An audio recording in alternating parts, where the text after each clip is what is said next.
Монгол улсын ерөнхийлөгч Элбэг дархан хотод очиж хийсэн ажлын тайлангийн тухай хэвлэлүүд мэдээлж байгаа. Шудраг ёс иргэн ирж байгаа тухай хэлмэгдүүлэлт гэх мэтийн аимшигтай зүйл Монголын хуулиар үүрэг далга болсон алга болгосон тухайга ноён ерөнхийлөгч Яруу сайхнаар илтгэж нэжгэлсэн алга ташлалтаар шагнуулж байгаа юм. За гэвч угийн саарлын чинь угааж арчаадч яахан цагаарах үлээ гэдэг үлгэрээр хийсэн үйлдэл хэрсэн үгнээсээ бултаж булзах арга хэмхийн харин хэвээрээ байна. Дэлхийн дахны анхааралд ороод байгаа Панамын офшор бүсийн тухай дэрбээр уг нь олон нийтийн өмнө анхлан ингэж ярьсан байдаг. Би зүгээр баяр цогтод нэг зүйл хэлж байгаа. Чи сонгуульд нэр дэвшгэ болоо. Чи хариуцлага хүлээх ёстой.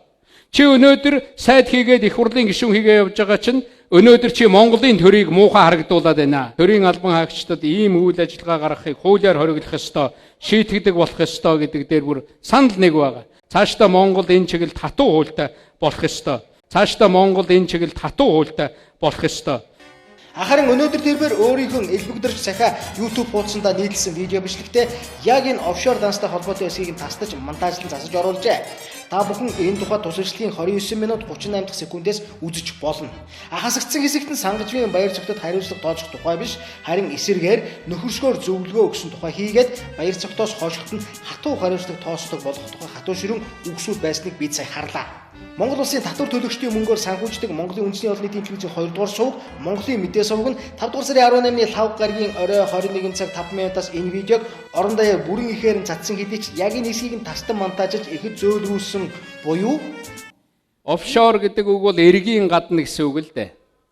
Одоо татварын тийм чөлөөт бүс. Одоо энэ телевиз янз бүрийн одоо нийгмийн мэдээллээр нэлээд ярьж байгаа юм асуудал байгаа. Бид нар энэ хууль тогтоомжоо чангатгах хэрэгтэй, хүмүүстэйгээ хариуцлага тооцох чиглэлд алхам хийх ёстой гэж бодож байгаа. Хамгийн эхний ээлжинд төрийн албан хаагчид офшор гэдэг тэр эргийн гаднах үйлчилгээ авахыг бид нар хориглох ёстой л гэж бодож байна. Хөрөнгө орлогынхаа мэдүүлгийг гаргаж өгдөг байх ёстой. Тэр янз бүрийн хууль бус орлогоо гадагшаа аваачиж нуудгийг зогсоох ёстой. Ажилд ороход нь хүртэл тэр асуултан дотор та одоо энэ тэнд ийм тийм данстай юу? Хаана байна вэ гэж асууж явах ёстой гэж ингэж бодож байгаа гэдгийг энд хэлье гэж бодож байна. Үлдэж байгаа хугацаанд та юу хийхээр төлөвлөж байна? Ийм болгонсож нэвтрүүлсэн юм. За тэгэхээр ноён ерөнхийлөгчийн маань ааш аранч нь яг л хэвээрээ байгаа юм байна. Монголын үндэсний олон нийтийн телевизийн энэ том агентлагийг тарих угаах хэрэгтэй болгон ашигласаар байгаагийн тод жишээ нь энэ юм. Үүнийхээ ч тулд ардчилсан намын гинсээ гасан оюун дэрийг дараагаар тавьсан байх. Эрхэм ерөнхийлөгчийн маань хийсэн ажлын тайлан нэг иймэрхүү л нотой байна.